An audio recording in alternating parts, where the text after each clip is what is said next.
Hey guys, tonight we begin with the brilliance of the Mongol Empire. Built by Genghis Khan, the man who rose from a kidnapped orphan with trust issues to the leader of the largest contiguous land empire in human history. Let me know in the comments where you're tuning in from and what time it is for you. It's always fascinating to see who's joining us from around the world. Now, dim the lights. Maybe turn on a fan for that soft background hum. And let's ease into tonight's journey together. You've just woken up somewhere near the Onon River. You're wrapped in wool that smells like a damp yak. The sun hasn't risen, and neither has your sense of direction. There's frost on your boots, a thin layer of ice in your nose, and the sound of something snorting far too close to your head. It's your horse. Of course it is.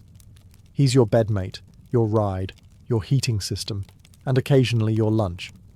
Personal space is not a concept here.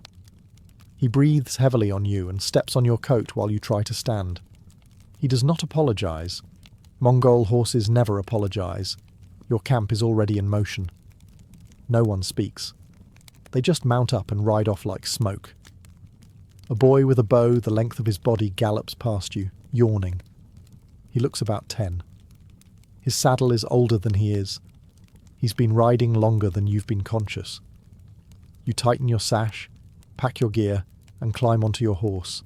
There's no stirrup ceremony, no deep breath of gratitude, no breakfast. You chew dried meat while riding. If your jaw isn't strong, it will be by tomorrow. Assuming there is a tomorrow. The wind cuts sideways. It's not wind for decoration. It's the kind that flays the unprepared. You're riding into it at full gallop. Your face goes numb by the third ridge. No one notices. No one asks if you're okay. This is the step. You are either riding or you are part of the landscape. By midday, you've switched horses twice. Not because you're tired. The horse is. You're expected to be harder than your animal. If the horse is struggling, you carry more. This is considered balance. You urinate from horseback. You eat from horseback. You fight from horseback. If you fall off, you will be trampled. If you stop moving, you will be left. If you complain, no one will listen. They'll just assume the wolves got you early. You ride because everyone rides. Because there are no roads, no destinations, only speed and survival. And because in the Mongol Empire, walking is for prisoners, and you are not a prisoner. Yet. You've survived the ride. You're not dead. That's good. But now you're hungry. Which is a shame, because breakfast here isn't a meal. It's a dare.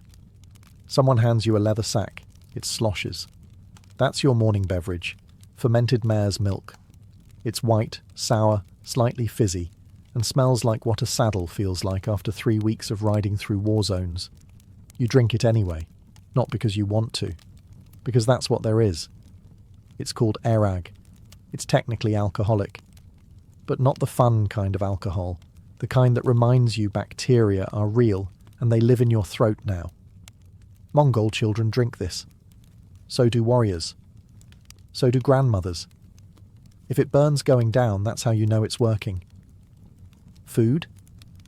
There might be a hunk of dried mutton. Maybe. It's grey, shriveled, and so tough you could use it to resole your boots. You chew it for 20 minutes.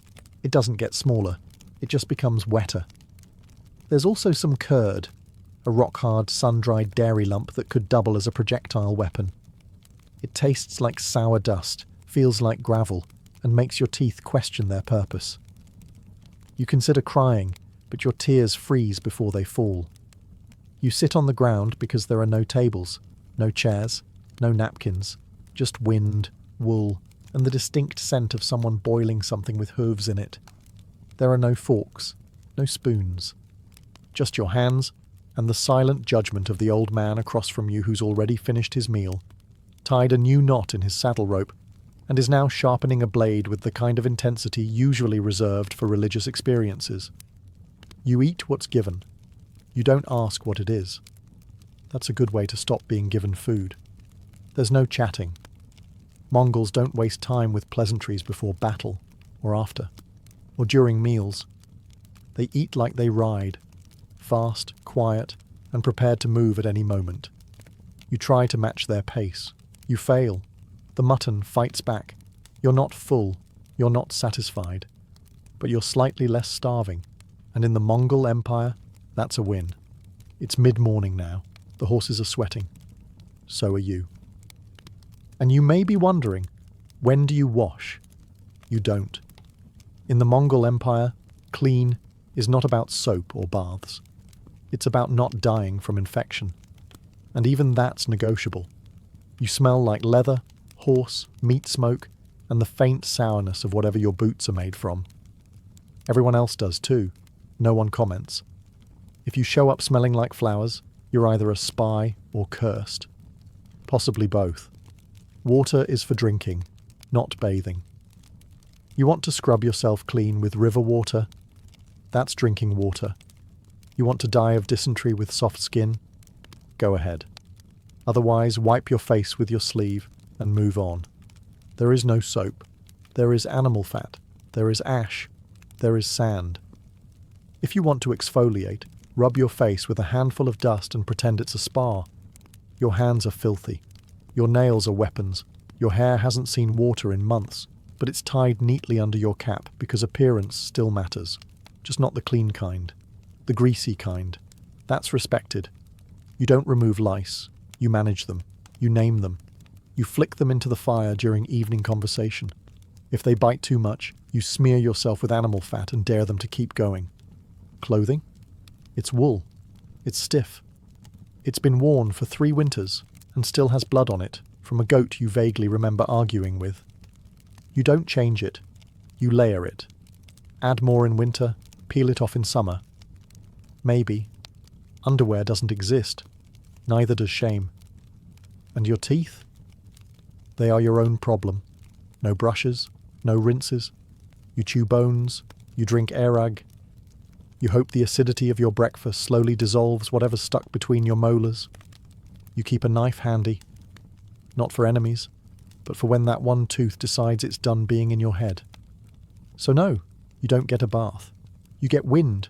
You get horse sweat. You get an overwhelming bouquet of unwashed humanity. But look on the bright side. No one else can smell you over themselves. Now that you've unlearned everything you knew about hygiene, it's time to ride into your first skirmish.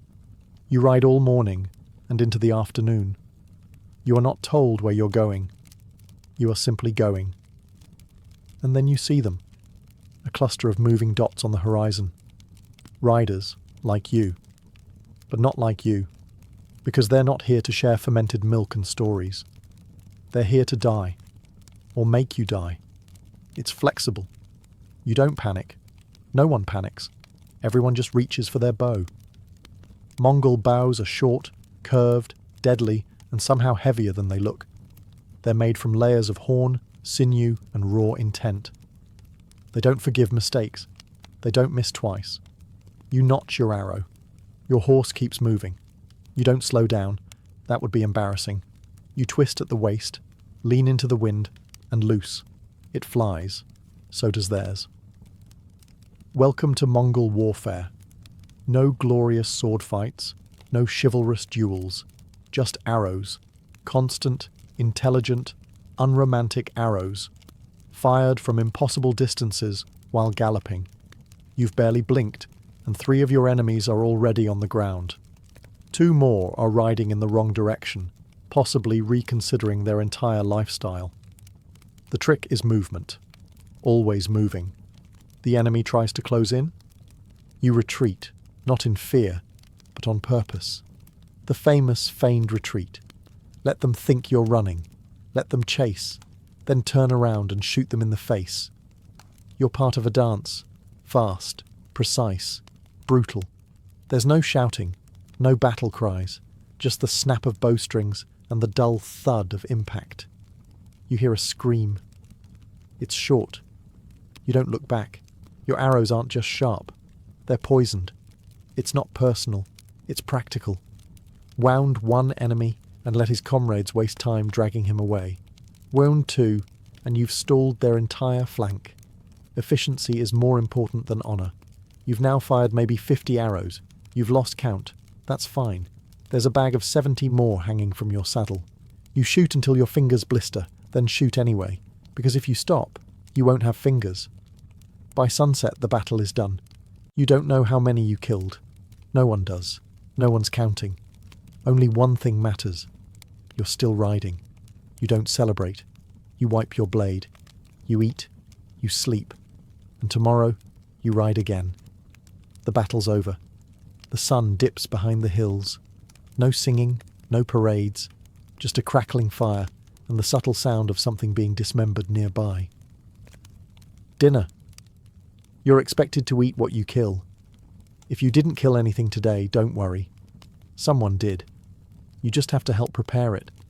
That means skinning, slicing, searing, or occasionally stabbing the goat again because it's somehow still twitching. The meat is tough. Of course it is.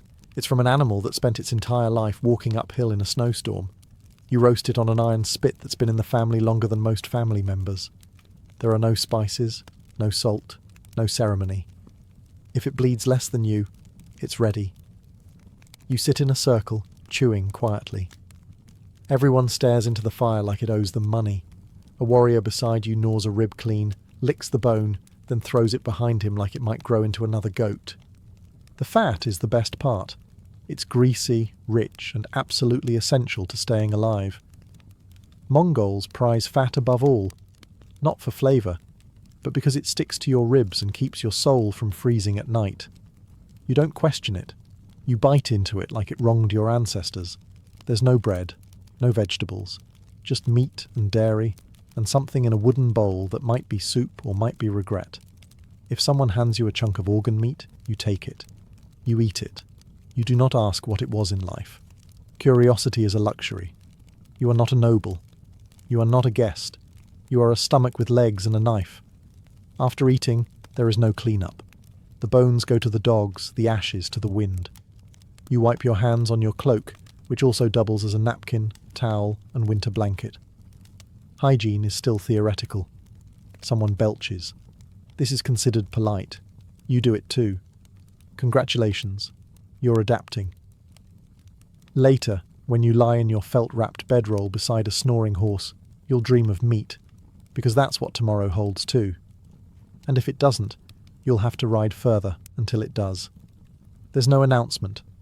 No first snowflake drifting poetically from the sky. One night, you're sleeping with your boots off. The next, your boots are frozen solid, and so is your will to live. Welcome to winter on the steppe. It doesn't get cold, it becomes cold. A creeping, bone-deep, cruel cold that wraps around your ribs and whispers, "You were never meant to be here." The wind doesn't howl, it bites. It has teeth and they're sharp, and they aim for your ears. Your breath turns to fog, then to ice, then to regret. You sleep with your horse now. Not near your horse. With your horse. You press your back against its side like it's a lover made of hay and muscle. You'd say it's awkward, but at least it's warm. Clothing becomes a game of layers.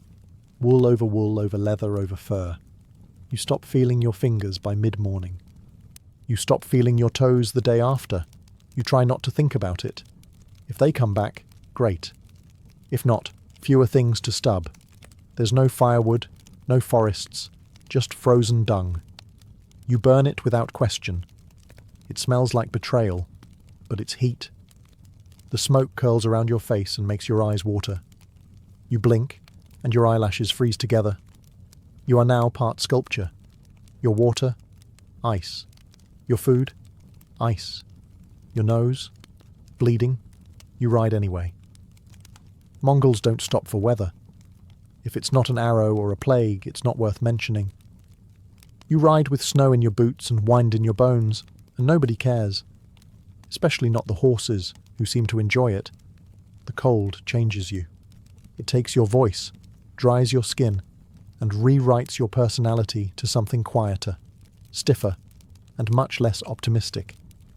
You stop complaining, not out of stoicism, but because your jaw refuses to move. And yet, you keep moving.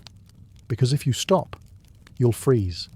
And if you freeze, someone will bury you under a cairn of stones and ride off without breaking stride. The Empire doesn't wait for spring. Neither do you. He doesn't look like a legend.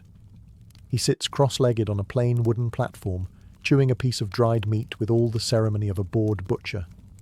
His fur-lined coat is weather-beaten. His beard is uneven.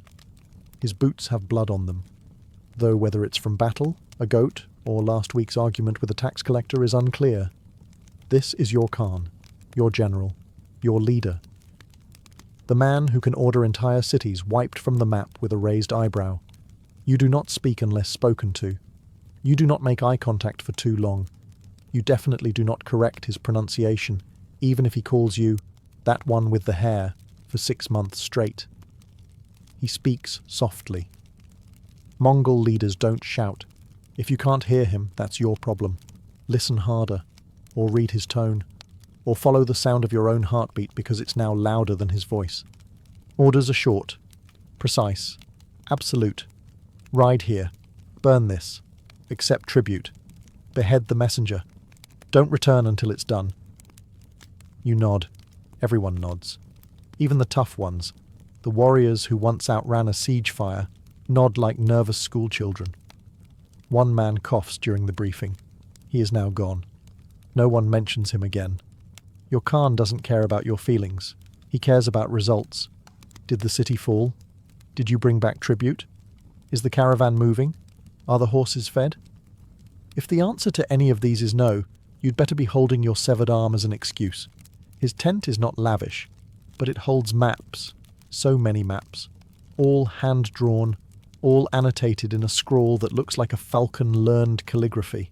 You understand none of it. He understands all of it. He sees rivers as roads, mountains as slight inconveniences, and kingdoms as small prizes wrapped in bad diplomacy. You receive your orders. You leave. You do not ask questions. You do not linger. You saddle your horse, and you ride out into the cold again. Because in the Mongol Empire, leadership is not about charisma. It's about survival. And those who question the Khan rarely get the chance to do it twice. You ride into a foreign land carrying a message. You are not a soldier today. You are an ambassador. This does not mean you are safe. You ride with a small entourage, a flag of truce, and the smug confidence of someone who knows that behind you are thousands of warriors who will happily burn an entire civilization to the ground if your letter is not well received. The letter itself is simple, direct. A few short lines scrawled in Mongolian, Persian, maybe Chinese, depending on the poor soul receiving it. It reads something like, "Submit to us, or don't. We'll be back either way." It's sealed with the Khan's mark, a bit of hardened wax that might as well be soaked in gasoline, considering what follows a refusal. You ride into cities with marble gates, golden domes, silk curtains, and nervous guards. You are fed, you are questioned, you are stared at like a hungry wolf that's somehow been invited to dinner. You are polite, you are calm. You explain, slowly, that submission is in everyone's best interest. Mongol protection comes with benefits. Trade, order, slightly fewer massacres. Refusal comes with fire, arrows, and a thorough removal of anything shaped like a building. Sometimes they say yes. They offer tribute. Horses, gold, daughters. You nod. You leave. You report back. That city stays standing, for now. Sometimes they hesitate. They whisper behind closed doors. They send you back with vague answers and suspiciously generous gifts. You accept them. You smile. You note everything. And sometimes they kill the messenger. This is unfortunate. For them. You are not avenged with a complaint. You are avenged with siege engines, horse archers, psychological warfare, and a creative use of severed heads as decorative warning signs. Diplomacy is fast in the Mongol Empire. One message, one chance. No second letters. No passive-aggressive negotiations. You deliver the will of the Khan. If it's ignored, his reply arrives strapped to the back of 40,000 mounted archers and a few very enthusiastic engineers. You don't argue. You don't negotiate. You deliver. And if the world listens, it lives. You've ridden into what passes for a Mongol capital. You were expecting towers, maybe walls, some kind of palace with polished floors and a guy in a hat offering figs. What you find instead is a swarm of yurts, felt domes, dozens, hundreds. They stretch across the plains like mushrooms after rain. No stone, no marble, just wool, smoke, and the smell of boiled something. This is Karakoram, the capital, the beating heart of an empire that spans from the Korean peninsula to the edge of Europe. And it looks like someone lost a sheep convention in the wind. But make no mistake, it functions. Yurts aren't huts, they're portable command centres. Every single one can be taken down in an hour and rebuilt by nightfall. You can burn a city. You can't burn something that's already gone by morning. The Khan's yurt is larger than the rest. Its doorway faces south. Always. You do not enter without invitation. Inside there's felt, furs, scrolls, and a throne that looks less like a seat of power and more like a sturdy place to survive a siege of guests. People come here from all corners of the empire. Traders from Baghdad, princes from Kiev, spies from the Song dynasty, all sitting cross-legged, drinking mare's milk, pretending not to notice the woman in the corner who just disassembled a deer with a spoon. There's no bureaucracy in the European sense, no towers full of scribes. There's just a man with a memory like a steel trap and a few assistants who write things down using bone styluses and a tone of mild terror. Laws are spoken. Decrees are sent out on horseback. Paper is valuable. Ink is expensive. Mistakes are fatal. And yet, the streets are clean. The roads are safe. The trade routes run like blood vessels. There's no poverty because there's no room for it. You're either useful, or you're on a horse somewhere being made useful. This isn't Rome. This isn't Baghdad. This is the Mongol answer to urban civilization. Mobile, brutal, efficient.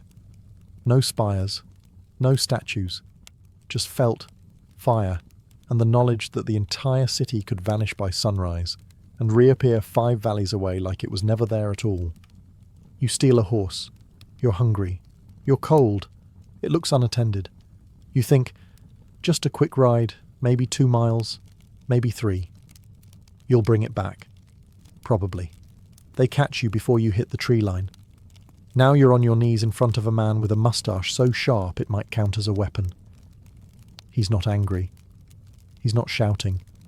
He's just pointing at the horse, then at you, then at a nearby rock. Flat, broad, execution ready. You're about to learn something important. There are no jails, no appeals, no 16-step legal process.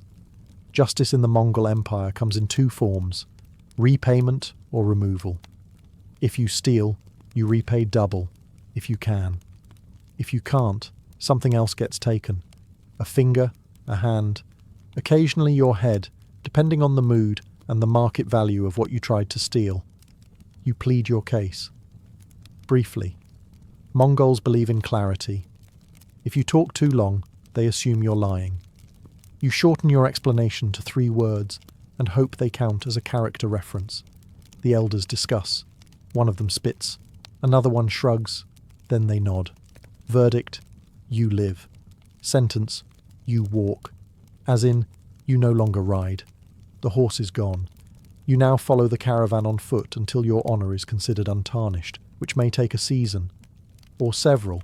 No one gives a timeline. Mongols aren't sentimental about rehabilitation. You're either punished or not. After that, they expect you to keep up. Murder?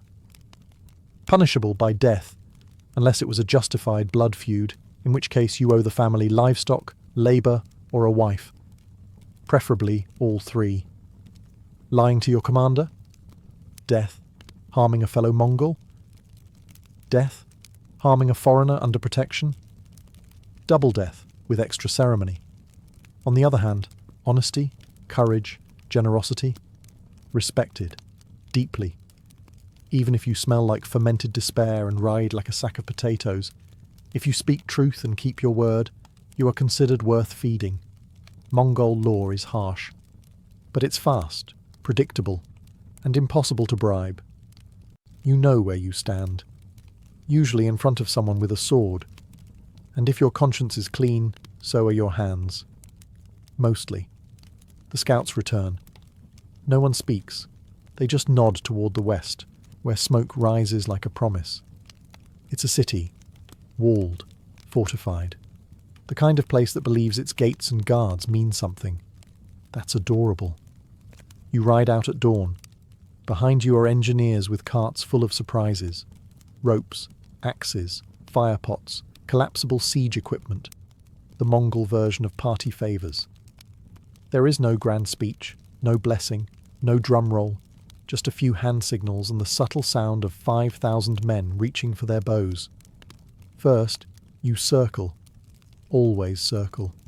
You watch. You note weaknesses. A crooked tower, a badly placed gate, a section of wall that looks like it's seen better centuries. You whisper observations to your captain, who grunts and scratches something into the dirt with a dagger. Then the noise begins. Screams, horns, fire. You don't go straight in. You wait. Let panic do the work. Let the citizens trip over each other while deciding whether to hide the gold or bury the children. Every second they hesitate, your engineers get closer with their ladders and their perfectly polite catapults. Walls? Not a problem. Mongols build siege towers on site using materials from the landscape. Trees, rocks, occasional furniture from a recently evacuated monastery. You don't carry equipment, you carry confidence. The archers create a storm. It's not a volley, it's a weather system. Arrows blacken the sky and rain down with the soft thock of progress. Then you ride in. You hit the gate, not like a hammer, like wind with teeth. You spill through the breach, blades drawn, horses foaming, eyes narrowed not from rage, but calculation. This is not madness. This is math. Every alley you clear is one step closer to the granary. Every corner you conquer is logistics. You don't loot for greed. You loot for supply. And when it's done, when the towers fall and the banners are pulled down, you don't gloat. You inventory. Who surrendered? Who resisted? Who is useful? Who is decorative? The rest vanish. Swiftly, efficiently, and by nightfall, the city is Mongol. And you? You're already making plans to be somewhere else tomorrow. The banners are up. The bodies are down. The city is quiet now. The kind of quiet that comes after everyone realizes who's in charge. You. You, the conqueror. You, the horse-breathed outsider who was elbow deep in a siege engine this morning and is now reviewing tax codes over goat stew. Because that's how it works. In the Mongol Empire, conquest isn't the end. It's the onboarding phase. The locals peek out from shattered windows and ruined temples, expecting the usual: pillage, plunder, decades of burning resentment. Instead, they're greeted by a man in a fur coat holding a list of professions. The Mongols don't destroy everything, only the things that resist. The rest, catalogued. If you're a blacksmith, you stay. If you're a weaver, same. If you're a scholar, congratulations. You now work for a man who's never read a book, but understands exactly how many arrows it takes to erase a library. There's no formal government structure. There's you, and a few scribes, and a mountain of Mongol common sense. You appoint officials, preferably locals who understand the language and know how not to get stabbed during tax collection. Laws are simple. Obey the Khan, pay what you owe, don't cause trouble. If that sounds vague, don't worry. Enforcement is very clear. One warning. Then rope. Trade routes are reopened by noon. Toll stations are manned by evening, and the market is already selling roasted fish like nothing happened, because commerce is the empire's second religion, right after horses. You don't impose your culture. You don't build statues. You just make sure the grain gets counted and the caravans leave on time. Mongol rule is not about identity. It's about efficiency. You can keep your temples and your customs, just not your rebellion. A tax is levied. Census takers move in. And by week's end, the same people who were screaming yesterday are now grateful the roads are safer. You conquered them. Yes. But you also improved delivery times. You're riding west now. Further west than you've ever gone. Past the familiar pastures, past the cities you helped sack, past even the yurts with familiar insults carved into them. This is the frontier, the ragged edge of the empire, where the air is thin and the rumours are thick. No one gives you directions. Directions are for people with roads. What you get are gestures. A shrug toward a mountain, a vague wave past a smoking valley, and the eternal Mongol compass. Follow the bones. Out here you ride past things the Empire hasn't yet decided whether to acknowledge. Strange stone towers, half-built forts abandoned mid-hammer, trees with ribbons tied around them, gifts for gods who've clearly stopped answering mail. You pass a monastery with its doors ripped off. Inside there's incense and silence. A monk bows to you, offers you tea, and doesn't flinch when you track mud across his sacred floor. He's seen your kind before. He knows what happens when someone says no. Then come the rumours. Whispers about ghost armies, about cities that vanished overnight, about a mountain pass where a Khan's brother disappeared and came back 2 years later, smiling and never blinking again. You don't believe most of it, but you ride slower anyway. At night, you camp in silence. No fires, no laughter. Just you, your horse, and the sound of wolves having theological debates nearby. You wrap your cloak tighter and check your blade twice, not because of bandits, but because of stories that start with, "No one who rode this way. Even your horse is uneasy. It whinnies at shadows. And this is a horse that's eaten human flesh and napped through thunder." The edge of the empire isn't marked by fences. It's marked by atmosphere, a thinning of command, a stretching of logic. Out here, the Khan's word arrives late and often whispered. Still, your orders are clear. Scout, observe, return. You do all three, in that order. You take note of every strange village, every half-finished temple, every field where the grass grows sideways. And when you turn back toward civilization, you feel the empire behind you, heavy, brutal, real. The edge didn't swallow you, this time. You've returned, not in glory exactly, but in one piece, which in Mongol terms is practically sainthood. Your horse is thinner, your boots are blood-stained, your teeth are fewer, but your scroll pouch is full. Names, maps, tribute tallies, the occasional sketch of a fortress that looked at you funny. You hand it over. A scribe nods. A commander grunts. The empire continues. And someday, far from here, in a quiet European library or a distracted Chinese court, someone will open a scroll and frown at your name. They will not pronounce it correctly. They will not understand the abbreviations. They will look at the numbers you counted with frozen fingers after 3 days without sleep and say, "These must be exaggerated." Because history has a funny habit. It smooths out the parts that make it nervous. And the Mongol Empire makes historians very nervous. They will call you barbarians, savages, a horde, as if you were all one blur of horses and arrows with no trade routes, no diplomats, no legal system carved in blood and common sense. They'll forget the engineers, the postal system, the religious tolerance.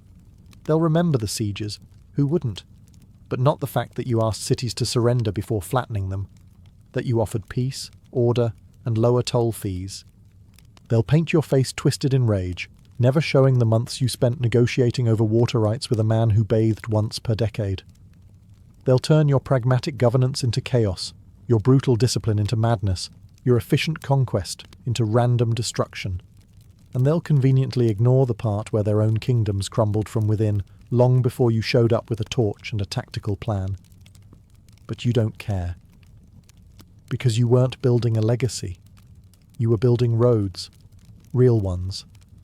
You were making empires answer for their walls. You were making the world smaller, one hoofbeat at a time. And if the world remembers you only as a shadow from the east, that's fine. Charlemagne's exact birthplace is as mysterious as a monk's tax records. Some say he was born in Herstal, others argue for Aachen or Ingelheim. The truth is, in the mid-8th century, nobody bothered with birth certificates, especially not for future emperors. What we do know is this. Around 742, a boy was born to Pepin the Short and Bertrada of Laon, and that boy would end up defining medieval Europe. Now, Pepin was no ordinary Frankish noble. He had recently pulled off one of the slickest political coups of the age. He'd deposed the Merovingian puppet king Childeric III and secured papal blessing to crown himself king of the Franks. That means little Charlemagne was born not just into a powerful family, but into a dynasty that had just reinvented the concept of legitimate rule. Charlemagne's early childhood wasn't spent chasing frogs in a meadow. He was being prepped for war, rule, and theology, sometimes all at once. Frankish education wasn't exactly poetry and philosophy. It was heavy on swords, prayer, and how to keep unruly nobles from stabbing you in your sleep. His tutor? Possibly a man named Fulrad, who was less story time at bedtime and more recite these Latin prayers or feel my wrath. We don't know much about young Charlemagne's personality. He didn't leave a diary, and his biographer Einhard wrote about him the way a fanboy writes about a celebrity crush. But one thing is clear, even in his youth, Charlemagne stood out. Not just because he was over 6 feet tall in an age when 5 feet was impressive, but because he took to leadership like a duck to water, or more accurately, like a Frank to conquest. By the time his father died in 768, Charlemagne was more than ready to inherit the kingdom. Well, half of it. In true medieval fashion, the realm was split between him and his brother Carloman. Sharing power never works well in monarchies, or at family dinners, so naturally, tensions started simmering. But for now, Charlemagne was officially king, young, ambitious, and already eyeing a Europe that hadn't been united since Rome. The crown was on his head. The sword was in his hand. And Europe? Europe was about to meet its new architect. Charlemagne's first challenge as king wasn't a foreign invasion or rebellious noble. It was Carloman, his younger brother, the other guy with a crown. Pepin the Short, in all his wisdom, had split the Frankish kingdom in half, giving Charlemagne the western part and Carloman the eastern. In theory, this was supposed to be a peaceful joint venture. In practice, it was a passive-aggressive disaster with swords. The brothers didn't get along, at all. Their territories were technically allied, but their courts operated like rival war camps. Carloman was suspicious, prideful, and possibly just plain difficult. Charlemagne, on the other hand, was already showing signs of being a ruthless strategist, and wasn't about to let baby brother clip his wings. Tensions escalated over petty slights and political manoeuvring. One particularly telling moment came when Charlemagne was called to help suppress a rebellion in Aquitaine. Instead of joining forces, Carloman refused to send troops. Classic little brother move: sit back, let big bro do all the fighting, then sulk when he gets the credit. Now, into this delicate mess walked Desiderius, the king of the Lombards in northern Italy. He offered Charlemagne a marriage alliance, his daughter in exchange for peace and cooperation. Charlemagne, ever the opportunist, said sure, and married her. Carloman? He saw this as a betrayal. Desiderius had once supported their father, and now Charlemagne was cozying up to him. The situation was a medieval soap opera, and just when things were about to boil over, Carloman died. Conveniently. In 771, barely 3 years into their dual reign, Carloman suddenly kicked the royal bucket at the age of 20. Cause of death? Natural, according to official sources. Which in medieval terms could mean anything from pneumonia to he looked at someone the wrong way. Charlemagne wasted no time. He moved into his brother's territory like a man who'd been planning it since day one. Carloman's widow and children fled to, guess who? Desiderius, who was now fuming. So Charlemagne now had all of Francia under his rule. No more brother, no more coking, Just one man, one crown, and a growing list of enemies. And next on that list? The in-laws. Now that Carloman was out of the picture, Charlemagne had a kingdom to himself, and a problem in Italy. Specifically, Desiderius, king of the Lombards.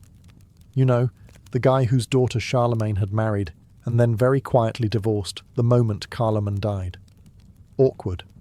Desiderius was not pleased. To make matters worse, he had taken in Carloman's widow and sons, and was now openly supporting their claim to Charlemagne's throne. That's not just annoying in medieval politics.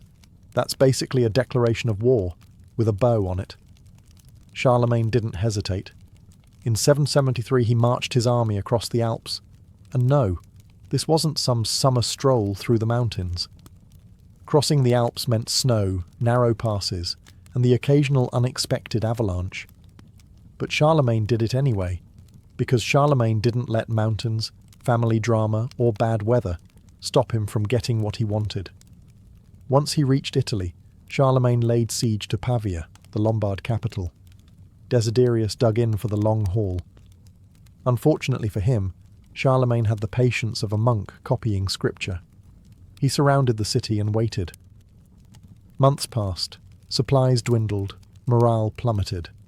By 774, Pavia surrendered, and Charlemagne didn't just win a war, he took the Lombard crown for himself. That's right. He didn't install a puppet ruler or play nice with local nobility. He simply declared himself king of the Lombards. That made him ruler of both the Franks and the Lombards, a medieval power move so bold it echoed all the way to Rome. Speaking of Rome, the Pope, Adrian I, had been nervously watching all of this from the Vatican, like a bishop holding his breath during a chess match. Desiderius had threatened the Papal States before, and the Pope had hoped Charlemagne would come to the rescue. Charlemagne did, and in return he received the Pope's blessing and a convenient alliance with the Church that would last for decades. The Lombard campaign wasn't just a family feud turned conquest, it was a statement. Charlemagne wasn't playing by the old tribal rules anymore. He was building an empire. And now he had the backing of God's representative on earth, which made it a lot harder for anyone to say no to him. With Italy under control and the Pope sending warm regards, Charlemagne turned his gaze north, toward the Saxons. These weren't courtly nobles sipping wine. These were pagan tribes, wild, warlike, and deeply allergic to Christianity, and they had been poking at the Frankish borders for years, raiding villages and disrespecting everything holy. Charlemagne had had enough. Starting in 772, he launched a campaign that would become his most infamous, the Saxon Wars. Not a single war, mind you, but 18 separate campaigns spread over 30 years, because the Saxons, bless their forest-dwelling hearts, refused to roll over. At first it went well. Charlemagne stormed into Saxony, burned down the sacred Irminsul, basically their holy tree, and declared, "Time to be Christian, folks." The Saxons responded the way any proud warrior people would. They smiled politely, said, "Sure, no problem," and then immediately rebelled the moment his army left. This happened repeatedly. Charlemagne would march in, crush resistance, baptize a few thousand terrified locals at sword point, and leave. Then the Saxons would torch a church, kill the priests, and go back to worshipping their old gods. The most notorious moment came in 782 after a major rebellion. Charlemagne ordered the massacre of Verdun, executing around 4,500 Saxons in a single day. It was brutal, even by medieval standards. And it sent a message. Conversion wasn't optional. It was mandatory. Now Charlemagne didn't just want obedience. He wanted spiritual obedience. He genuinely believed it was his Christian duty to save souls, even if those souls were being saved through fire and steel. Monks followed his armies, churches were built as quickly as fortresses, and any Saxon who refused baptism? Well, let's just say the baptismal font came with backup swords, but for all his efforts, the Saxons just wouldn't stay conquered. The forests of northern Germany became a graveyard for Frankish soldiers, and a test of Charlemagne's patience. Year after year, revolt after revolt, the war dragged on. Charlemagne wasn't just a sword-swinging conqueror. He also had a soft spot for books. Yes, this man who spent decades stomping Saxons into reluctant baptism also launched one of Europe's most important educational revivals. Welcome to the Carolingian Renaissance, a movement less about oil painting and more about making sure monks knew how to spell. You see, Charlemagne had a problem. His empire was growing faster than anyone could govern it, and the priests, nobles, and officials he relied on were, how shall we put this, functionally illiterate. The administration was becoming a game of medieval telephone, and even the Bible was getting creatively interpreted. So Charlemagne did something radical. He declared that education mattered. He invited the best scholars in Europe to his court. Chief among them was Alcuin of York, a no-nonsense Anglo-Saxon intellectual who probably viewed bad Latin the way modern editors view Comic Sans. Under Alcuin's guidance, Charlemagne founded palace schools, set curriculum standards, and insisted that monasteries double as classrooms. And this wasn't just for nobles. Charlemagne wanted everyone, priests, scribes, and even peasants, to have at least a shot at learning how to read and write. In Latin, of course. Because what's the point of being educated if you can't read the Vulgate? Ironically, despite pushing education so hard, Charlemagne himself was barely literate. He could speak several languages, but reading? Writing? Hey, he tried to learn. There are stories of him keeping wax tablets under his pillow to practice writing at night. But ruling an empire didn't exactly leave much time for penmanship. Still, Charlemagne led by example. He valued knowledge. He respected scholars. He even standardized handwriting. Yes, Carolingian minuscule, that clean, readable script that modern fonts still copy, was his doing. Before that, manuscripts looked like someone spilled ink while having a seizure. Thanks to his efforts, thousands of ancient texts were preserved. Monks began copying manuscripts like their lives depended on it, because sometimes they did. Literacy rates improved, the church became more coherent, and Europe took one cautious step out of the Dark Ages. It was Christmas Day, 800 AD. The streets of Rome were cold, the churches packed, and Charlemagne was attending Mass in St. Peter's Basilica like a good Christian king. Or at least, that's what everyone thought. Until Pope Leo III pulled off one of the most theatrical surprise moves in medieval history. As Charlemagne knelt in prayer, the Pope suddenly placed a golden crown on his head and proclaimed him Emperor of the Romans. Just like that. No warning, no formal ceremony, no polite, "Hey Charles, do you maybe want to be emperor?" Nope. Just boom, instant empire. Historians still argue over whether Charlemagne knew this was going to happen. Some say it was staged, others say it caught him off guard. Charlemagne himself later claimed he would never have entered the church had he known, which is a very emperor thing to say. Either way, the symbolism was enormous. The Roman Empire had fallen back in 476. Now, over 3 centuries later, the Pope was effectively resurrecting it, with Charlemagne as its new head. A Frankish king crowned by the church, ruling over a patchwork of Germanic tribes, Lombards, and Latin-speaking clergy. The Holy Roman Empire was born, although that name wouldn't be used for a while. This moment shifted everything. Charlemagne's authority was no longer just military. It was spiritual, divine.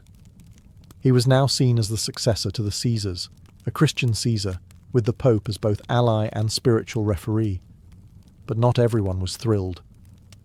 The Byzantines over in Constantinople had been calling themselves Roman emperors for centuries, and did not appreciate some Frankish upstart playing emperor in the West. For decades, diplomatic relations were tense, with titles flung around like insults and treaties scribbled under duress. Back home, though, the title stuck. Charlemagne reigned as emperor until his death in 814, and the imperial dignity gave weight to everything he did, from issuing laws to reforming the church. It was the capstone of his rule. a crown not just made of gold, but of legitimacy, myth, and historical theatre. Conquering half of Europe is impressive. Keeping it running without the whole thing collapsing into civil war, that's the real magic trick. And Charlemagne, oddly enough, managed it not just through blood and steel, but with ink, messengers, monks, and the medieval version of spreadsheets. Once he was emperor, Charlemagne got serious about governance.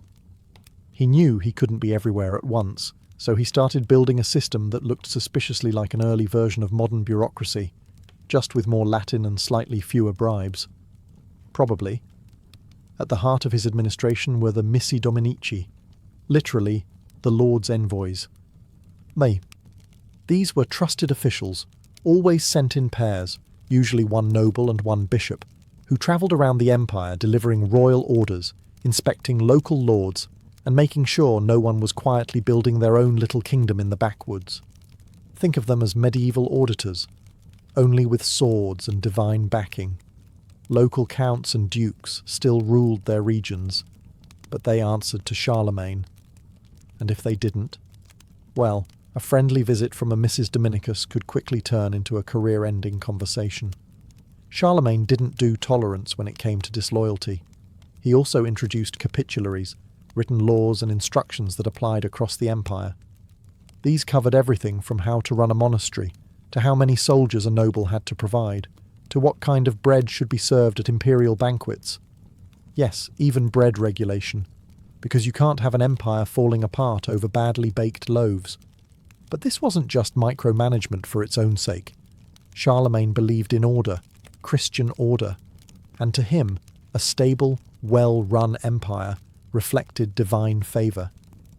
His laws weren't just legal, they were moral. He wanted a society where everyone knew their role, paid their taxes, to the church and to him, and prayed at the proper time, preferably under a roof he had personally authorised. It wasn't perfect.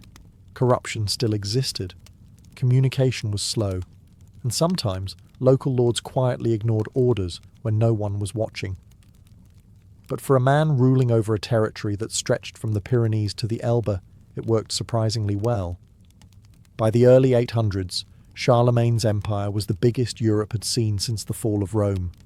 From modern-day France and Germany to northern Italy and parts of Central Europe, his domain stretched across cultures, languages, and weather patterns that could give a bishop frostbite in July. The man ruled over Catholics, pagans, semi-Christianized tribes, ambitious nobles, and moody bishops, and somehow he kept them all more or less in line. On the surface, things looked glorious.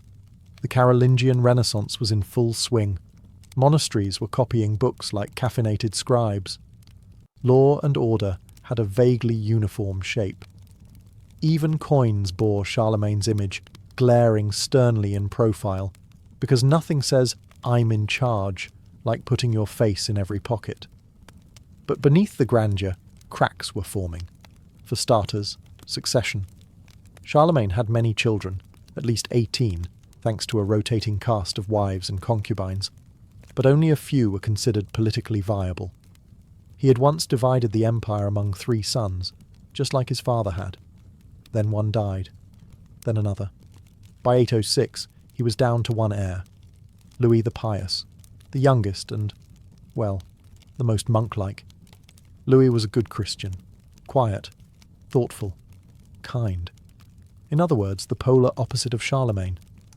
When your empire depends on intimidation and iron will, handing it off to someone who prefers psalms over politics feels risky. Then there was the nobility.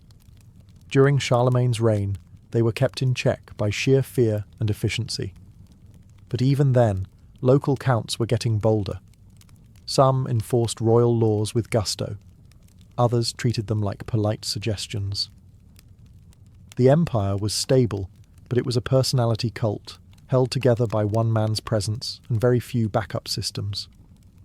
Add to that the endless wars, constant rebellions, especially from the still not fully subdued Saxons, and the cost of maintaining armies, and the pressure was building.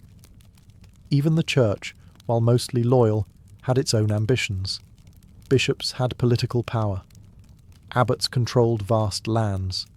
and while they blessed Charlemagne's rule with one hand, they sometimes pushed back with the other, especially when royal demands clashed with canon law or monastery budgets.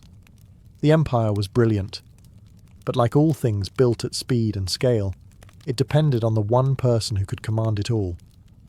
And that person was getting old. In the winter of 814, Charlemagne fell ill. He was in Aachen, his favoured palace city, surrounded by scholars, advisors, and the lingering smell of burned firewood and ink-stained parchment. He was 72, a near miraculous age for a man who'd spent decades fighting wars, crossing mountains, and making sure every noble knew who was boss. Despite his warrior image, his decline was slow and almost quiet. He fasted, prayed, and, as Einhard, his devoted biographer, put it, accepted death with a calm dignity befitting a Christian emperor. On January 28, 814, Charlemagne died. The bells rang. The empire held its breath.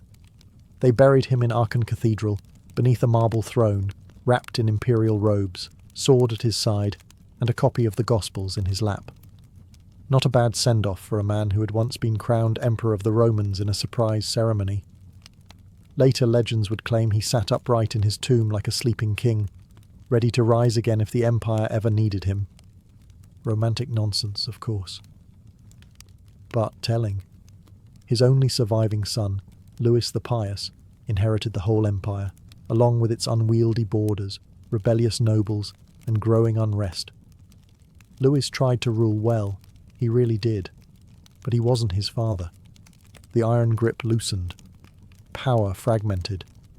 Civil wars broke out. Within a few decades, the grand empire Charlemagne built was split into pieces, eventually giving rise to France and Germany as separate kingdoms. And yet, Charlemagne's legacy didn't dissolve with his empire. It grew. He became a mythic figure, Carolus Magnus, the ideal Christian king. Popes invoked his memory. Emperors styled themselves in his image. The Holy Roman Empire, founded long after his death, claimed him as its spiritual father.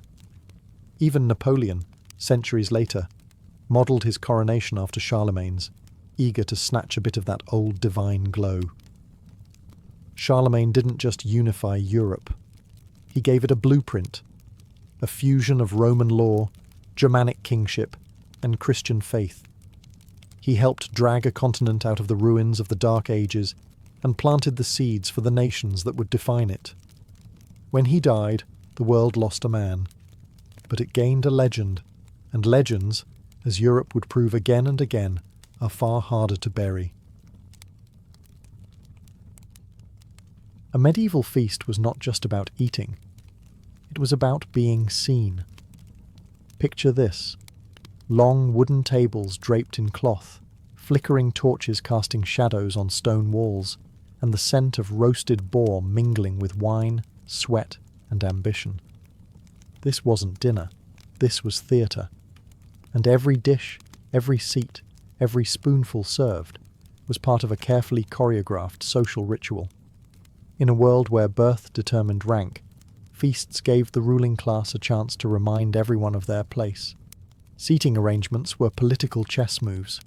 The lord and lady sat at the high table, literally elevated, both in furniture and in status. The closer you were seated to them, the more important you were.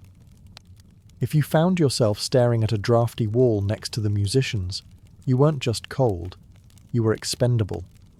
Food arrived in waves, called removes, like acts in a play. The first course might feature stuffed peacocks with their feathers reattached, just for flair.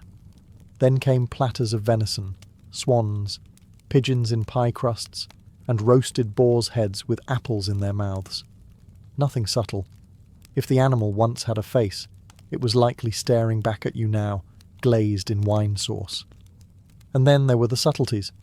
Elaborate edible sculptures made of sugar, marzipan, or pastry, shaped into castles, saints, mythical creatures, or scenes from biblical epics. These weren't meant to be eaten. They were meant to be admired, or gawked at, preferably both. But it wasn't just about flexing wealth. Feasts were political tools. Treaties were negotiated between bites of pheasant. Alliances were solidified over goblets of spiced wine. Marriages were arranged between courses. Hosting a bad feast could ruin a reputation. Hosting a great one? That could buy loyalty for years. Even silence had meaning. Guests weren't just allowed to speak freely. Toasts were timed. Music cued conversations. A juggler might perform to distract from an awkward lull. A poet might recite flattery so syrupy it made the boar seem bland. Behind every grand medieval feast was a scene of pure, beautiful chaos, the castle kitchen. Not your cosy modern space with ceramic countertops and herb gardens. No, this was a smoky, shouting, wood-fired war zone, run by a hierarchy that would make a small army blush. At the top of this culinary command tower stood the master cook, the Gordon Ramsay of his day. Minus the swearing, or with more swearing, in Latin. He oversaw dozens of assistants, spit-turners, pot-boys, pastry makers, fish cleaners, sauce men, and at least one poor soul whose job was just plucking poultry all day. And they weren't whipping up 2 or 3 dishes. They were making hundreds, often without a single written recipe, because cookbooks were rare, handwritten, and kept under tighter lock than some treasure chests. The kitchen fire roared day and night. There were no thermostats, just blistered hands, guesswork, and prayer. Meat was roasted on massive spits turned manually, usually by young boys whose arms never stopped spinning. And the size of the meat? Let's just say a cow might show up in pieces over the course of a 3-day feast. Sauces were vital. Everything was doused in a combination of vinegar, wine, and exotic spices. Not because they were trying to mask rotten food, as the myth says, that would have insulted the guests, but because spices were wealth. Saffron, cinnamon, cloves, nutmeg. These were imported luxuries. Serving them wasn't just about flavour, it was about flexing trade connections. This chicken tastes like cinnamon was basically medieval for I'm loaded. Bread was a staple, but came in different classes. The nobility got the fine white manchet bread. The servants ate the coarser brown loaves, and under every dish was a trench, a stale piece of bread used as a plate which soaked up all the greasy juices and was then either eaten by the lower classes or thrown to the dogs. Or both, depending on the dog's manners. The smell? A blend of herbs, meat, yeast, sweat, and fire. The noise? Constant clanging, shouting, and the occasional panicked squawk from a goose that had not yet accepted its fate. It wasn't glamorous, but it was efficient, and without it, the entire illusion of effortless nobility upstairs would have collapsed like a poorly baked pie. If you ever got invited to a medieval feast, congratulations, you were either important, rich, or someone's political pawn. But what actually landed on your plate? Let's just say, if you're a picky eater, you might want to look away. Meat ruled the table. Deer, wild boar, rabbit, pheasant, swan, even porpoise if you were dining on a particularly eccentric coastline. Everything that could walk, fly, swim, or vaguely resemble meat was fair game, literally. Hunting was both sport and supply chain. Nobles went out and killed the food they would later brag about while eating it, and the rarer the animal, the higher the status. Whole roasted animals were the stars of the show. Picture an entire pig, snout polished, teeth bared, apple in mouth, or a swan, feathers reapplied post-cooking because presentation. If it looked dangerous before, it was supposed to look majestic now. But it wasn't just about quantity. The menu was strategic. You didn't dump everything on the table at once. You served it in courses, called removes. The first might include lighter fare, soups, small pies, fish if it was Friday and the church was watching.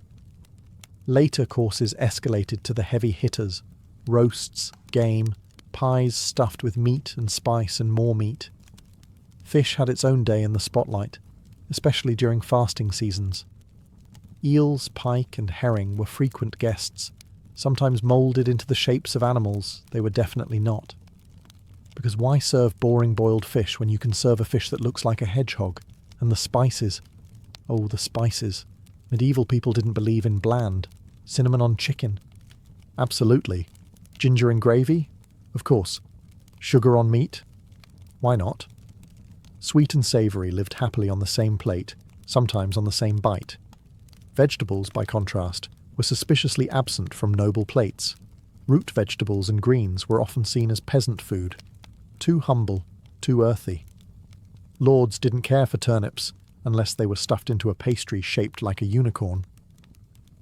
By the end of the feast, the menu had gone from tame to theatrical. The goal wasn't to satisfy hunger. The goal was to overwhelm, to dazzle, to leave your guests stuffed, stunned, and maybe just slightly afraid of the next remove. Because dessert might just be breathing fire.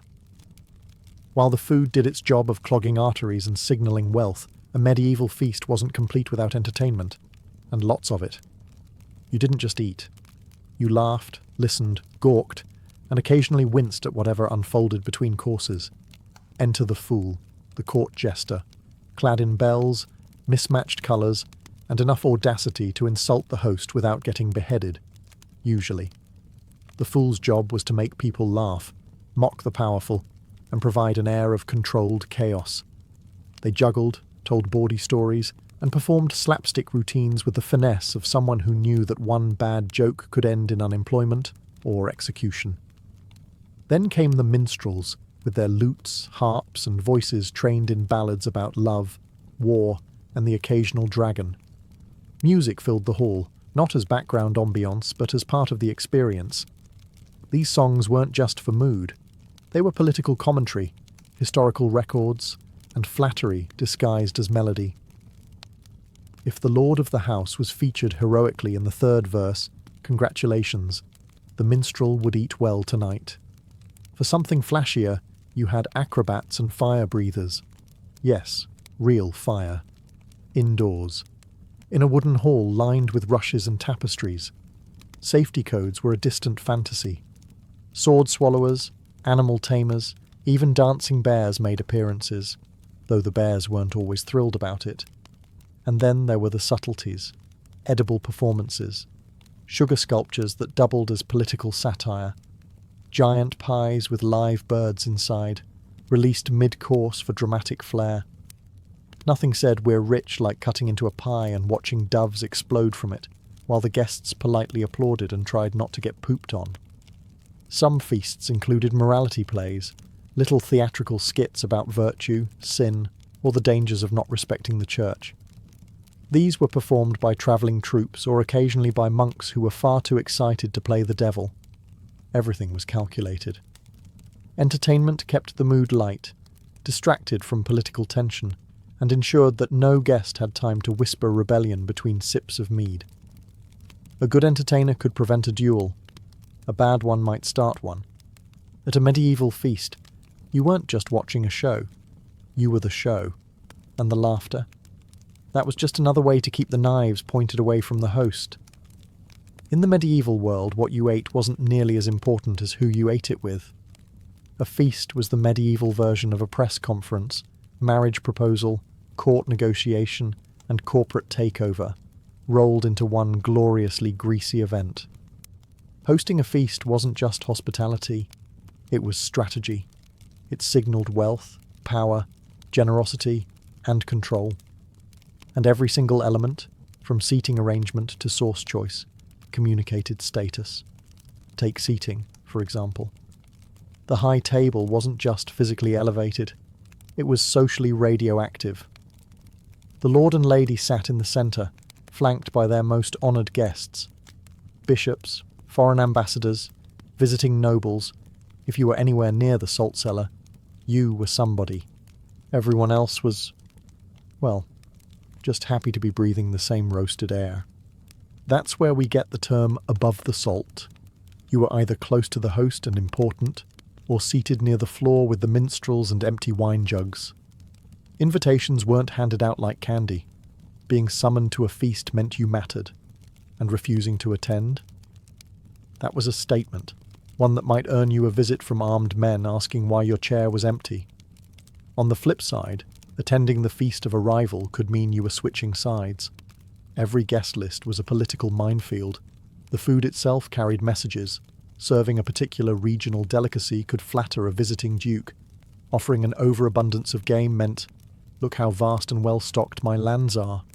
Including foreign spices said, "I have trade connections you only dream about." Even wine could be loaded with meaning.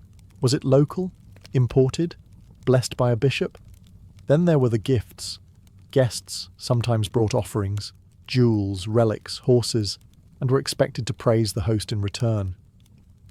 Toasts were part flattery, part performance, and sometimes part warning. Feasts were also the stage for alliances. A marriage match could be sealed over honeyed quail. A land dispute resolved by the third remove. And if all else failed, a rival lord could be made drunk enough to sign something stupid, or too poisoned to wake up the next morning.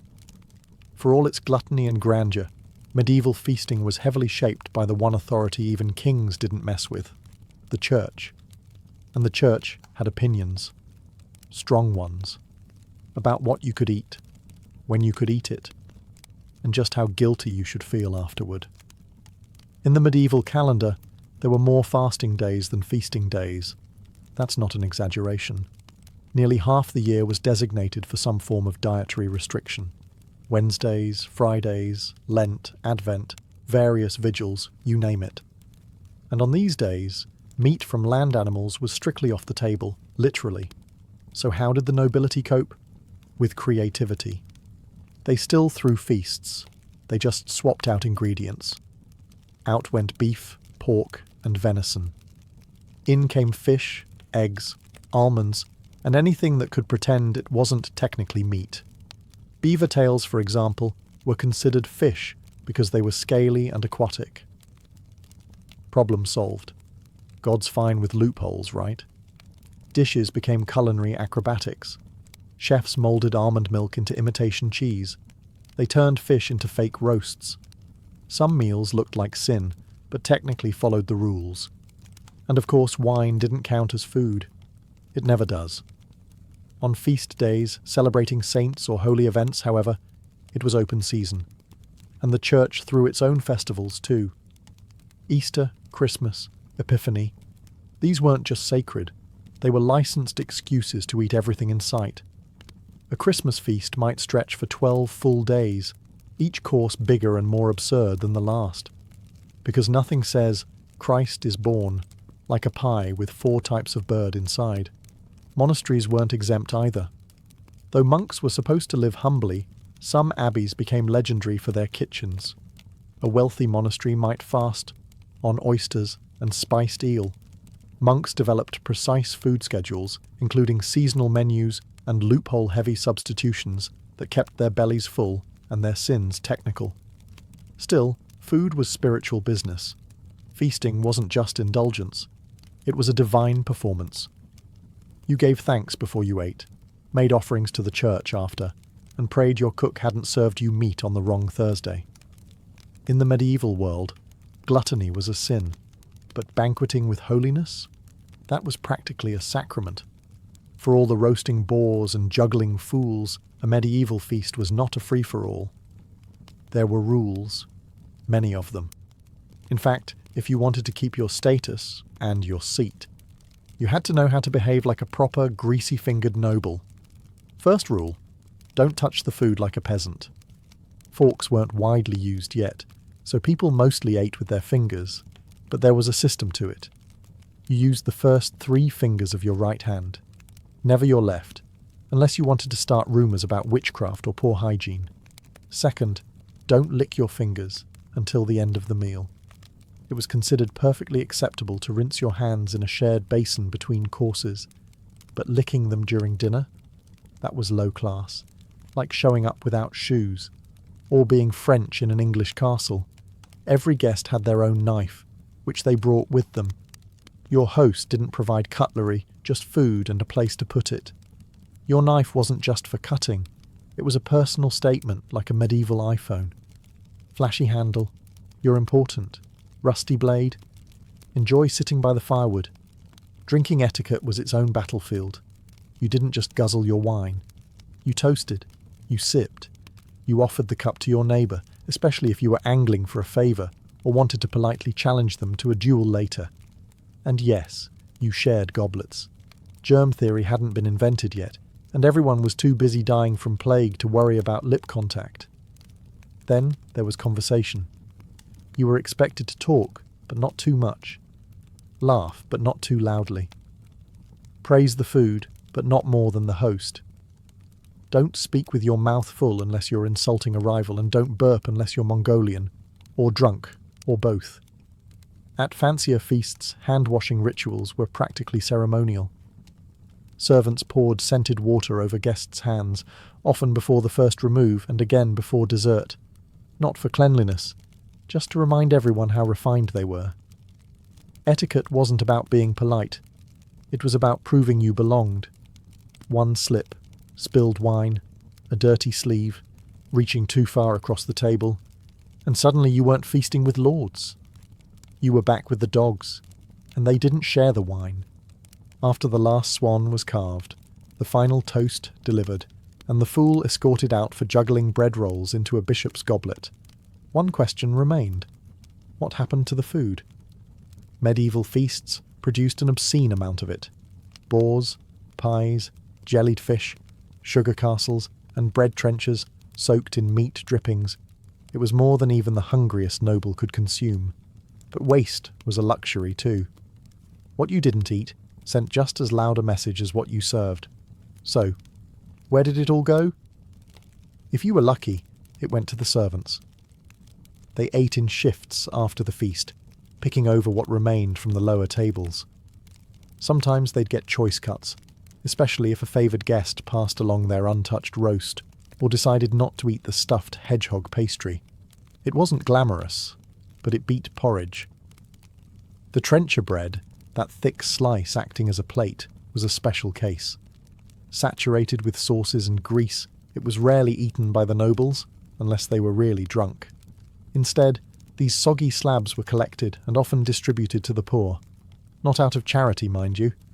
It was more like nobles saying, "Here, have the leftovers of our greatness." But if you were a peasant, getting a slab soaked in spiced boar fat was better than a sermon on humility. In monasteries and churches, feast leftovers became alms. Feeding the poor wasn't just encouraged, it was expected. Leftovers were gathered into baskets, blessed, probably after the fingers were picked out, and handed out as a moral duty. Sometimes, the poor were even invited to dine in the great hall after the nobles left, though seated in a very different spot, and usually without the juggling bear. Still, not everything went to hungry mouths. Some of it was simply thrown out, fed to pigs, or composted in castle midden heaps. Why? Because in medieval high society, restraint was overrated. A surplus showed wealth. Letting food spoil quietly behind the kitchen door was just part of the show. So while the nobles sobered up and congratulated themselves on a feast well hosted, life went on for the rest. Servants nibbling bones, peasants lining up for trenchers, dogs wrestling over fish heads. Because in the medieval world, even leftovers had a hierarchy. The candles had burned low. The minstrels were snoring under benches. Half the guests were face down in pie crusts, and the other half were staggering through castle corridors looking for their shoes, or dignity. The feast was over. But the morning after, that was a whole different ritual. Cleanup began before the guests even left. Servants moved like ghosts, clearing bones, scraping trenchers, and sweeping rushes off the floor. Those sweet-smelling herbs scattered to mask the stink of sweat, spilled wine, and noble flatulence. Rushes had to be replaced regularly, especially after a feast where the floor absorbed more than just crumbs. And then came the reckoning. The steward, essentially the medieval party planner, assessed the damage. Broken goblets, missing silverware, a suspicious amount of spilled gravy near the bishop's seat. It all went into the report. Sometimes guests even stole cutlery as a weird badge of honour. If you left with a spoon, it meant you were important enough to dare. The kitchen was a battlefield. Burned pots, cracked platters, and enough grease to oil a drawbridge. Cooks staggered out like survivors, some missing eyebrows from the oven fire, others grumbling about, "Next time we just serve porridge," For the host, though, the real work had just begun. The politics of gratitude kicked in. Letters were written, gifts sent, compliments paid. If a powerful guest wasn't properly thanked, or worse, if they were seated too far from the roast swan, grudges could form. And medieval grudges had a way of turning into feuds, or wars. Sometimes a feast backfired, a guest insulted, an alliance offended, a drunken noble confessing to treason over mulled wine. One ill-timed toast could undo months of diplomacy. The feast was a show, yes, but like all theatre, the reviews could kill you. For the lower classes, the morning after was business as usual. Some washed dishes, some shovelled refuse. Some got lucky and found a forgotten crust of almond cake behind the dais. That was breakfast. And then, quietly, the castle returned to its rhythm. The banners came down, the dogs were fed, the torches extinguished. Until the next celebration, coronation or wedding, or excuse to impress the neighbours, feasting season was closed. But its echoes lingered, like smoke in the rafters and wine stains on the stone. Because in the medieval world, no one ever forgot a good feast, or a bad one. Leif Erikson didn't enter the world quietly. Around the year 970, possibly in Iceland, maybe in Greenland, depending on which saga you're trying to decode, he was born into a family of exile, ambition, and very poor impulse control.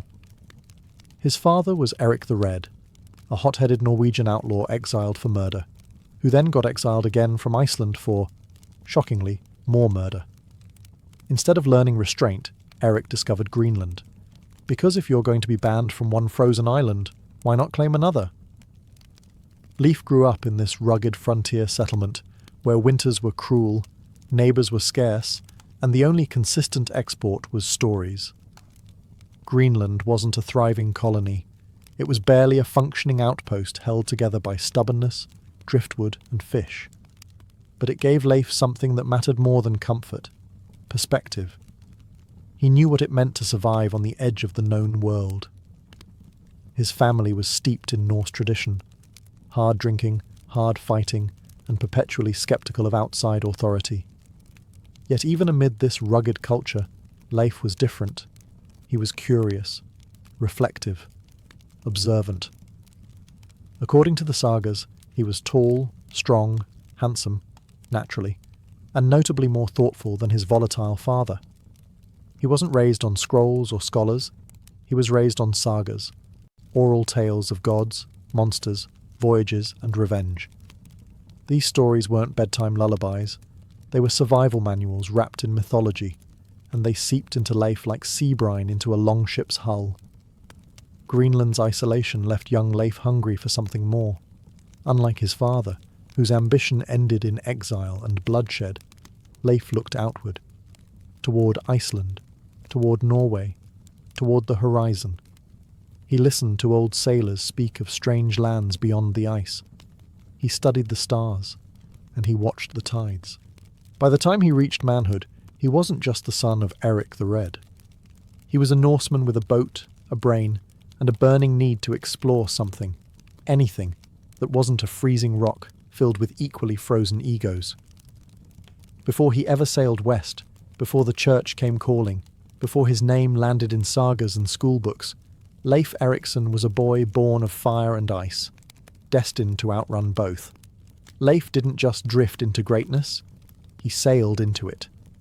At some point in his early adulthood, Leif left Greenland behind and travelled to Norway, the old heart of Norse power. It was more than a homecoming. It was a collision with a world far more advanced, hierarchical, and surprisingly holy. Because Norway wasn't the same place his father had fled.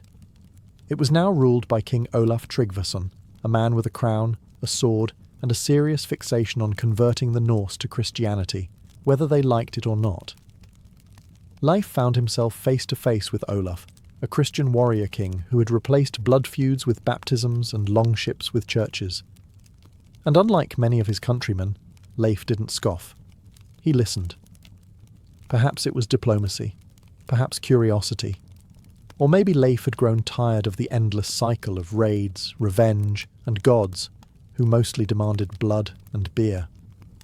Whatever the reason, Leif was baptized, accepted Christianity, and was given a new mission: bring the faith back to Greenland.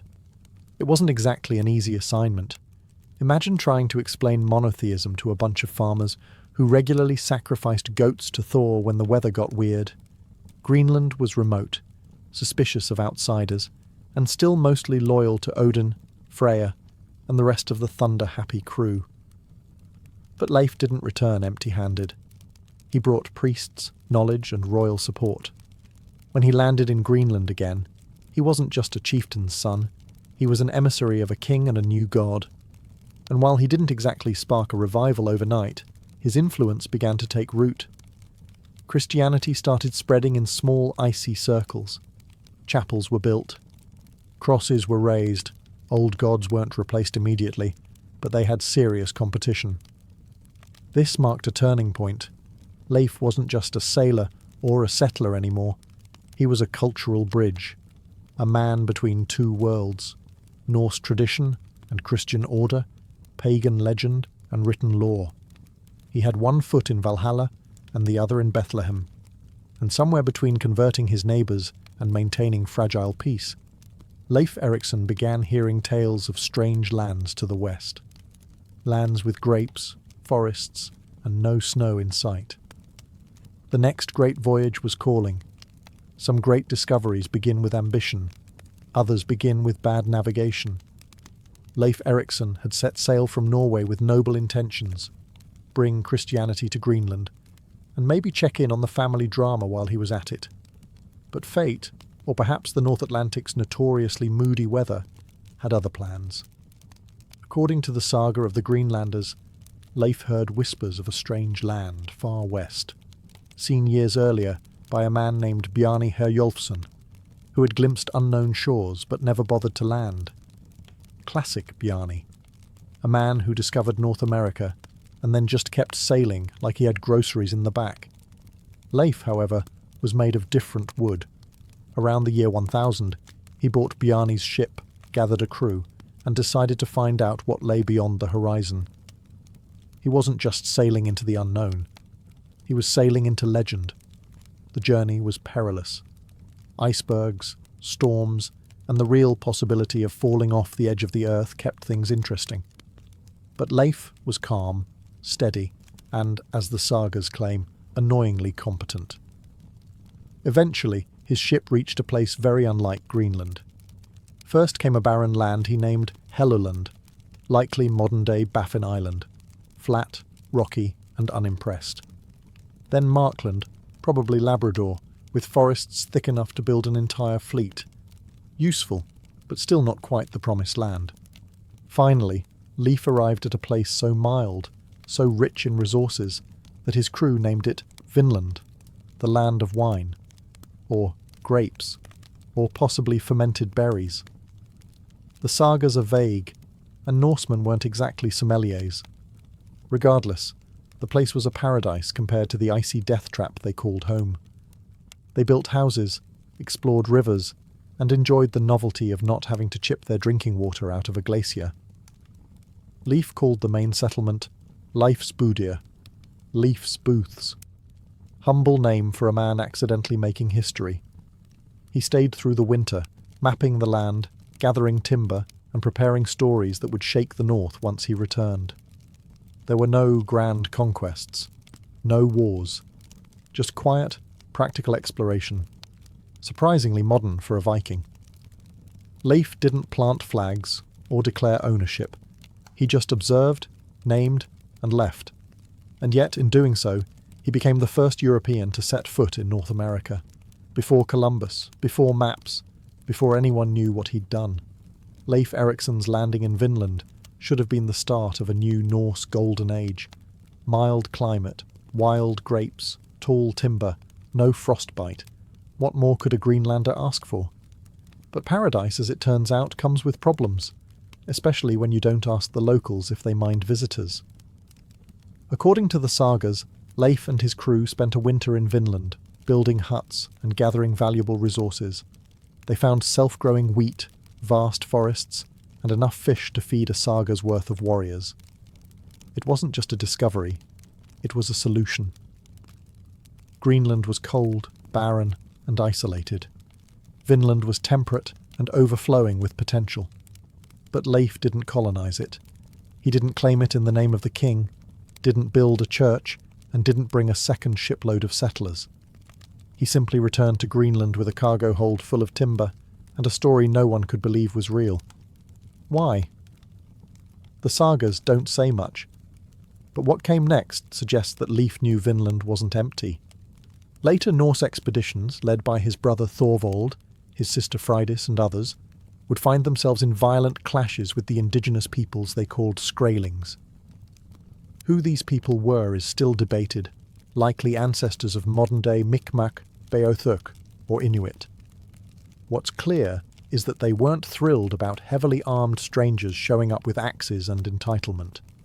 Though Leif's expedition saw no bloodshed, he may have sensed that this land was not theirs to take. He didn't attempt conquest. He didn't burn villages. He didn't leave behind a trail of corpses and churches. Instead, he left quietly. Vinland's promise would haunt Norse memory for generations. A land so close, so abundant, yet untouchable. Later voyages would try to settle it, but the tension with the native peoples, the sheer distance from support, and the dangers of overextending meant the idea never stuck. In the end, Leif's discovery was too early. The Norse world wasn't ready. The ocean was too vast, the politics too fragile, and the settlers too few. Vinland faded into legend, part Eden, part ghost. And Leif? He returned to Greenland not as a conqueror, but as a man who had seen something no one else had. A world waiting. Just not for them. When Leif Erikson returned from Vinland, he didn't come home with gold or glory. He brought something far more controversial: Christianity. Back in Norway, Leif had been baptized under the orders of King Olaf Tryggvason, who saw the sword and the cross as equally valid tools for nation building. Leif had accepted the new faith, quietly, thoughtfully, without theatrics. But now, with a royal commission and a ship full of priests, he arrived in Greenland as both explorer and evangelist. Greenland, however, had not changed in his absence. The colony was still dominated by Norse paganism. The people still carved runes, drank to Odin, and muttered prayers to Thor during snowstorms. They were settlers, survivors, pragmatic and fiercely traditional. And they were deeply suspicious of a religion that said all their gods were false and that drinking blood at the winter solstice might be frowned upon. Leif didn't storm temples or burn idols. That wasn't his style. Instead, he used diplomacy, generosity, and the weight of royal backing. He built a church, reportedly the first in Greenland. He gave shelter to priests. He spoke to chiefs. And he told stories, not just of Christ, but of a gentler world beyond ice and exile. His own mother, Theodhild, converted and built a chapel of her own. His father, Erik the Red, famously refused. Erik wanted nothing to do with this new god who didn't enjoy a good blood sacrifice and didn't even fight with a hammer. For Erik, Christianity was weakness. For Leif, it was a path forward. This divide within the family mirrored the larger split in Greenland.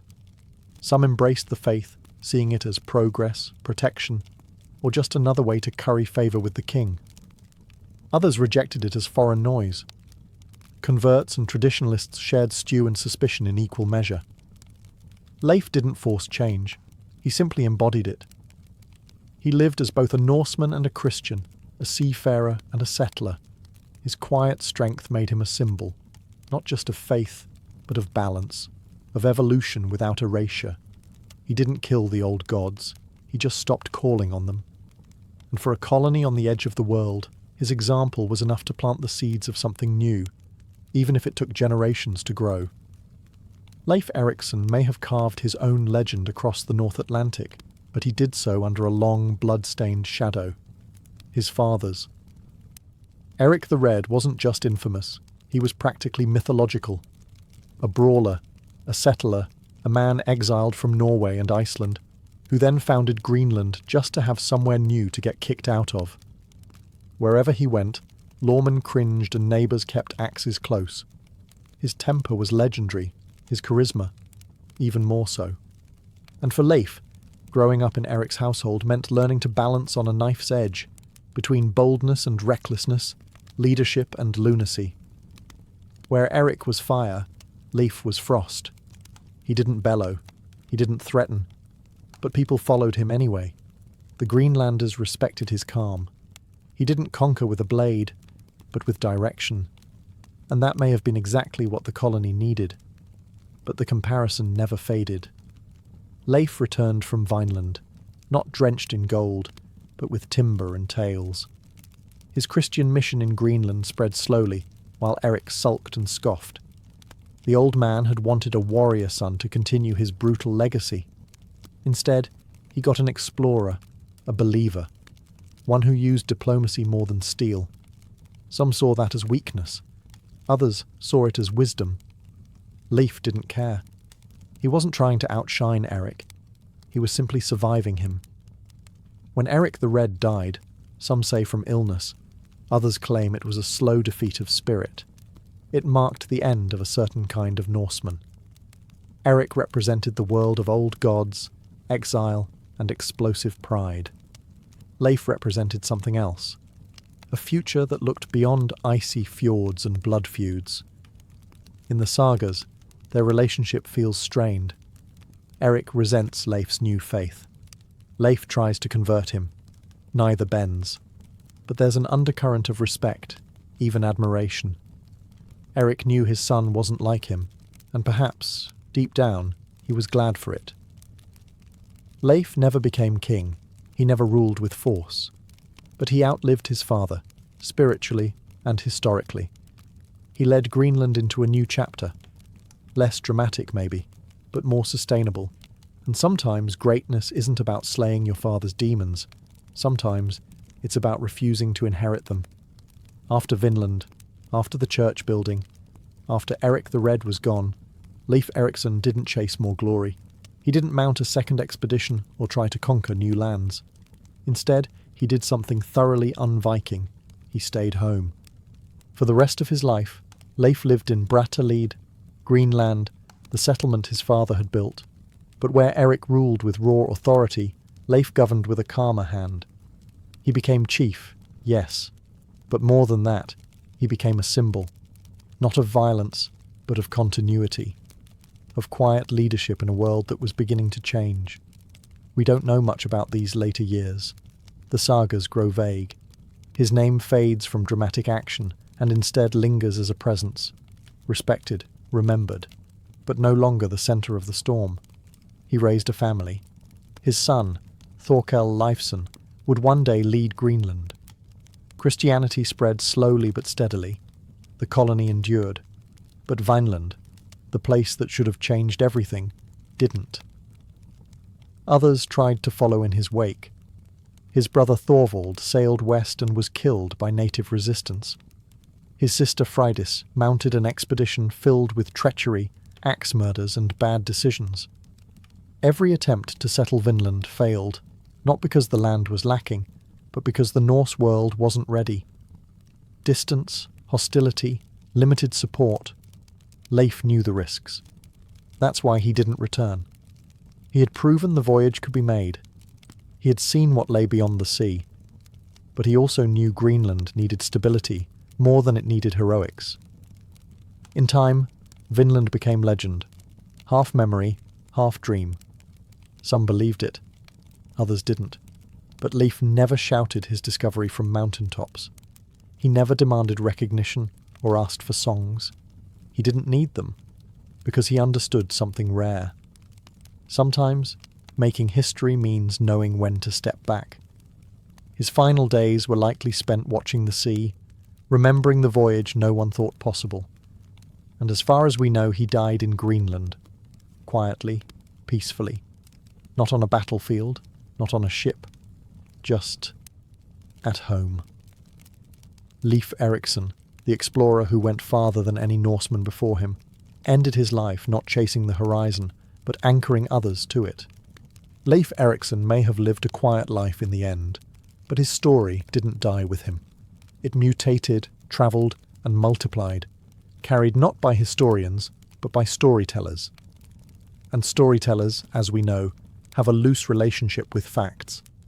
The primary sources for Leif's life, the saga of the Greenlanders and the saga of Erik the Red, were written 2 centuries after he lived.